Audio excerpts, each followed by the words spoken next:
Bima menatap sendu mengingat kepergian Sivana tadi. Dan disinilah dia sekarang.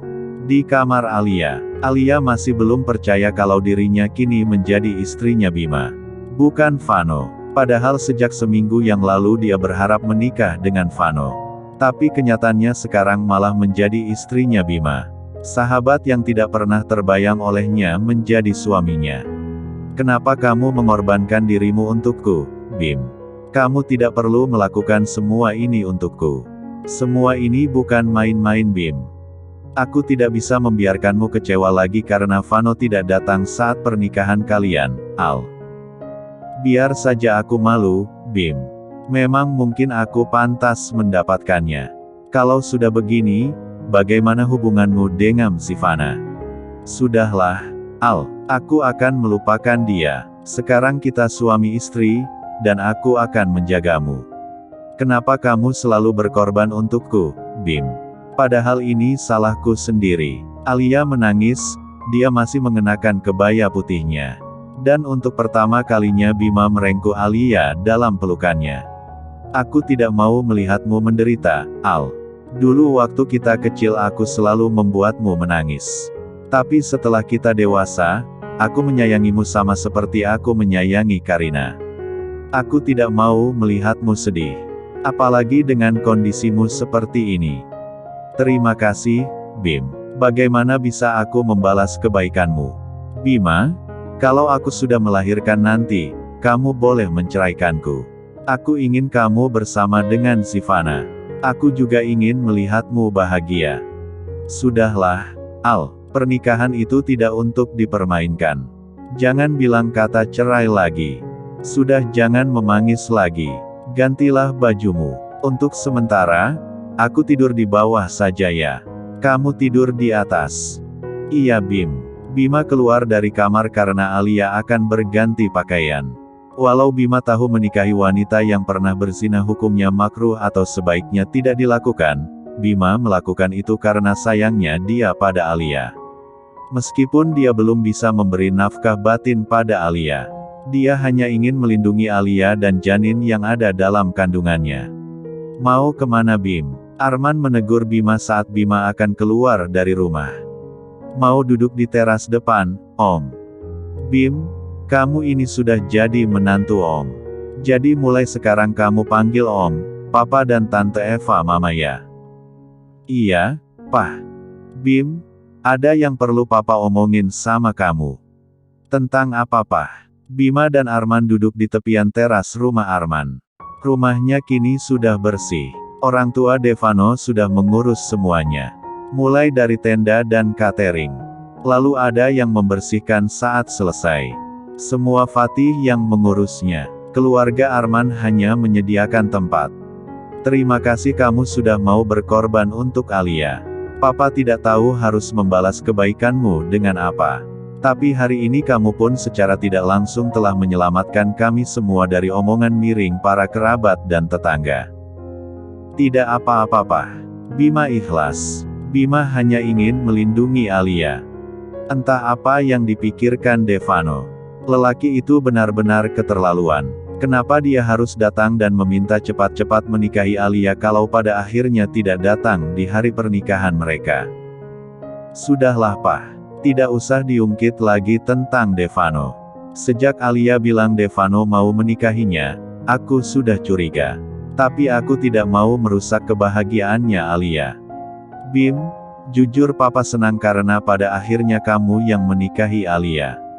Papa tahu kamu seperti apa. Dan sejak dulu Papa dan Papaku memang menjodohkan kalian. Hanya saja kalian tidak ada perasaan cinta satu sama lain. Hingga akhirnya Alia menyukai lelaki yang salah. Ini takdir, Pak.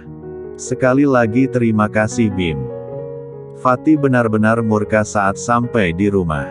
Dia mendapat makian dari Arman karena sikap putranya yang tidak bertanggung jawab.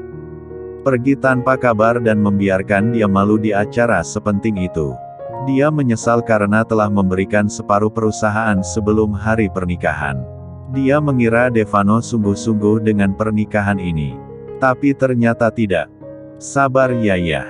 Kita tunggu Devano pulang. Biar dia menjelaskan semuanya. Ayah menyesal punya anak sepertinya, Bun. Dia itu tidak punya hati.